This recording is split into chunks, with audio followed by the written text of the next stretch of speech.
89 doctors day special కుటుంబ సభ్యుల medicine పై 50% తగ్గింపు. డాక్టర్ కన్సల్టేషన్ ఉచితం. డైట్ మరియు ఎక్సర్సైజ్ చార్ట్, ఇమ్యూనిటీ బూస్టర్ మరియు ఫ్రీ కౌన్సిలింగ్. అన్ని రకాల అనారోగ్య సమస్యలకు మెడినైన్ తో పరిష్కారం. ఐకాన్ స్టార్ అల్లు అర్జున్ మీద జరుగుతున్న విష ప్రచారం అంతా ఇంత కాదు. పనిగట్టుకుని మరి ఆయన మీద ఎన్ని రకాలుగా మాటలు దాడి చేయాలో అంతా చేస్తున్నారు.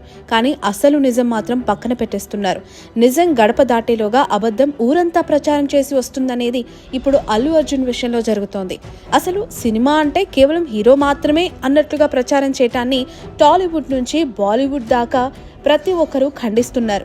ఇప్పటికే AP deputy CM Pawan Kalyan కూడా ఇదే విషయంపై స్పందించారు. కేవలం అల్లు అర్జున్ని మాత్రమే ఇరికించేస్తున్నారు అంటూ ఆయన మండిపడ్డారు. సినిమా అంటే కేవలం హీరో ఒక్కడేనా అన్నట్లు బన్నీని బద్నాం చేయటం కరెక్ట్ కాదన్నారు. ఇదే అంశం మీద బాలీవుడ్ బడా ప్రొడ్యూసర్ బోనీ కపూర్ కూడా స్పందించారు. అసలు ప్రత్యక్షంగా ప్రమేయం లేకపోయినా కేవలం హీరోను మాత్రమే టార్గెట్ చేస్తున్నారంటూ ఆయన వ్యాఖ్యానించారు. ఇలా ఒక్కొక్కరు బయటకు వచ్చి బన్నీకి మద్దతు ప్రకటిస్తున్నారు. ఈ క్రమంలోనే నేషనల్ హ్యూమన్ రైట్స్ కూడా కదిలింది. థియేటర్ దగ్గర లాఠీ చార్జ్ చేయడంపై తెలంగాణ డీజీపీ సిటీ కమిషనర్కి నోటీసులు జారీ చేసింది.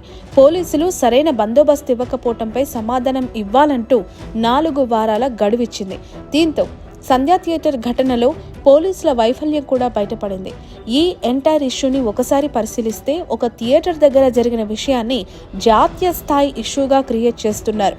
ఒక ఇండియన్ స్టార్ హీరోను కావాలని వేధిస్తున్నట్లు ఈ కేసును పరిశీలించిన ఎవ్వరికైనా అర్థమవుతుంది. ఇది కేవలం బన్నీ దగ్గర మాత్రమే ఆగిపోవట్లేదు కదా, అటు ఇండస్ట్రీకి కూడా పెద్ద దెబ్బగా కనిపిస్తోంది. ఇండియన్ సినిమా హబ్గా మారుతున్న హైదరాబాద్ బ్రాండ్ ఇమేజ్ కూడా దీనివల్ల దెబ్బతింటోంది. దేశమంతా ఇప్పుడు హైదరాబాద్లో జరిగిన దాని గురించే మాట్లాడుకునేలా చేయటం అంటే సిటీ గుడ్ విల్ దెబ్బతినడమే కదా. ప్రపంచ స్థాయి కంపెనీలతో దూసుకుపోతున్న మన హైదరాబాద్ బ్రాండ్ని ఒక హీరోను టార్గెట్ చేసి చెడగొట్టొద్దని కోరుతున్నారు అభిమానులు, అనలిస్టులు.